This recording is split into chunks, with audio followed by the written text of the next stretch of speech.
கும்பகோணத்தில் இருந்து உதகைக்கு சுற்றுலா வந்த வேன் கூடலூர் அருகே ஊசிமலை பகுதியில் விபத்துக்குள்ளானது. காயமடைந்தவர்களை உடனடியாக சாலையில் வந்த வாகன ஓட்டிகள் உடனடியாக அவர்களை கூடலூர் அரசு மருத்துவமனைக்கு அனுப்பி வைக்கப்பட்டனர்.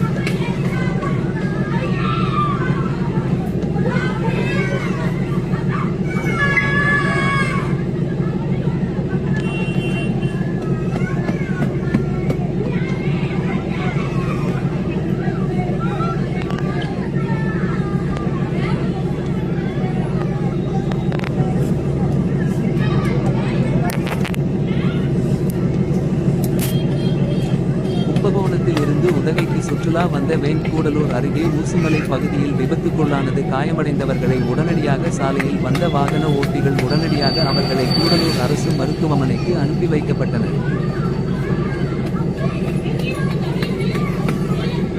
தண்ணி இருந்தா எடுங்க.